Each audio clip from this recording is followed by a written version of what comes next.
Wabarakatuh.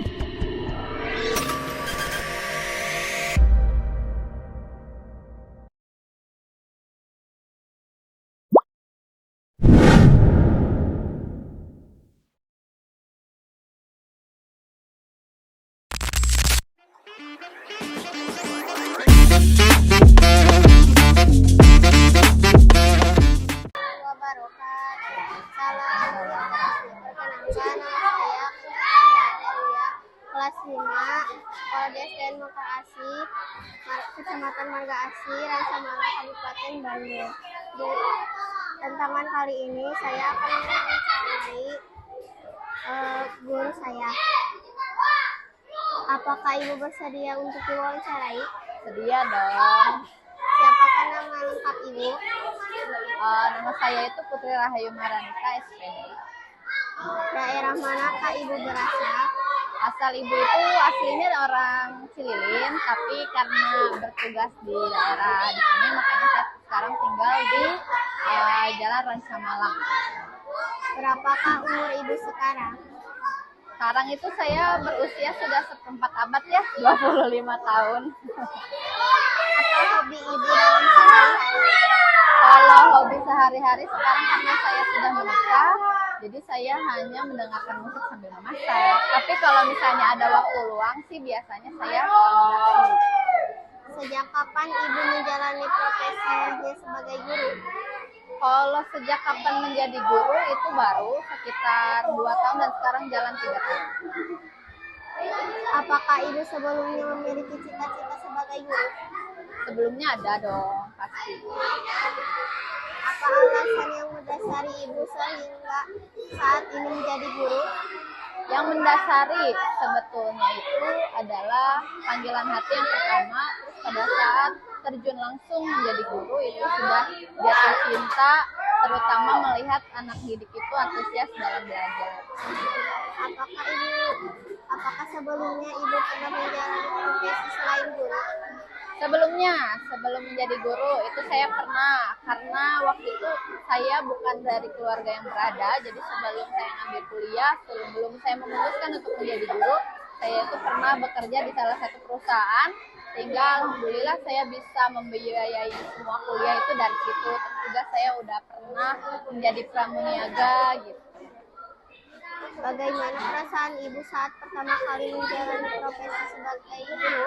Pertama kali saat menjalani profesi guru ya, itu campur aduk sih sebenarnya ya, ada sukanya, ada deg-degannya, karena sebetulnya saya kan belum ada pengalaman, tapi setelah dijalani ya alhamdulillah waktu hari pertama pun saya suka dan senang gitu melihat anak-anak hepan.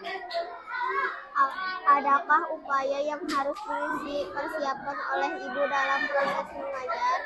Oh ada dong, sebelum mengajar itu pasti saya melihat dulu hari ini tuh pembelajarannya materi apa, lalu juga pembahasannya sudah sampai kemana gitu. Terus juga saya melihat dari pelajaran sebelumnya, apakah anak-anak sudah mencapai tujuannya atau belum. Biasanya saya akan membuat rancangan pembelajaran dulu gitu, dari modulnya, dari RPP-nya, dan semuanya.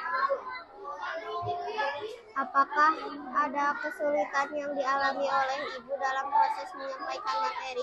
Dalam menyampaikan, sebetulnya kadang saya merasa susahnya itu pada saat saya menyampaikan dengan lantang, sudah sesuai gitu, sudah jelas bagi saya, tapi ternyata di peserta didiknya itu kadang kurang paham. Itu yang kadang membuat saya itu trigger dari situ, bagaimana anak-anak itu bisa paham gitu. Bagaimana cara Ibu mengatasi kesulitan tersebut? Mengatasinya, nah biasanya itu saya dilihat dulu dari mana atau di mana titik kelemahan anak. Kalau misalnya mungkin dari konsep pembelajarannya, nah saya nanti akan membuat ulang, entah itu dari membuat games ataupun membuat prakarya gitu untuk anak-anak.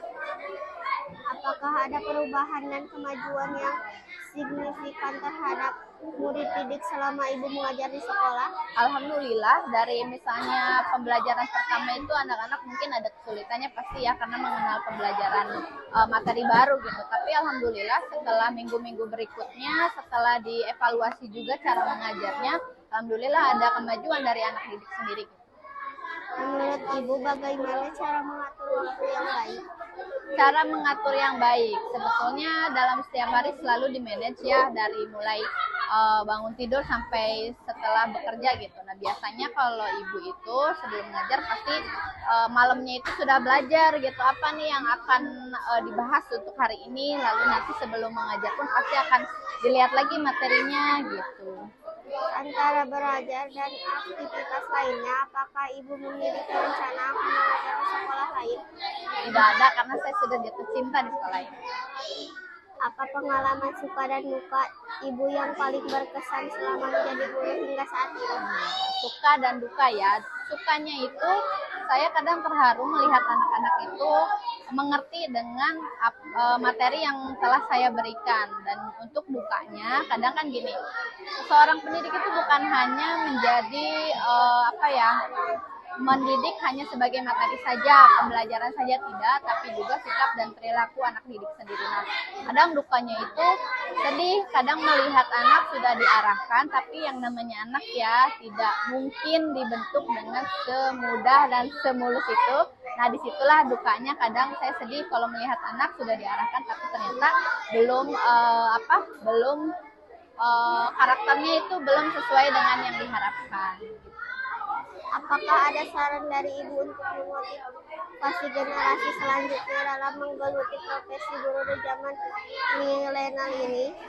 Motivasi ya, bagi saya kalau memang kalian mau menjadi guru itu lihat poin dan juga kalian mau bertujuan apa sebagai guru, itu yang pertama. Karena jujur saya waktu menjadi guru pun karena saya punya tujuan. Yang pertama, karena saya perempuan, saya pasti juga tidak hanya mengurus pekerjaan, ada juga urusan di rumah. Nah itu makanya saya saya menjadi guru saja. Tapi pada saat setelah menjalani guru itu saya merasa ternyata haru juga, ternyata senang juga, ternyata ada hal baru dalam pengalaman saya. Dan itu yang menjadikan motivasi saya menjadi guru sampai saat ini. Terima kasih. Sekian dari saya. Wassalamualaikum warahmatullahi wabarakatuh. Salam Terima kasih.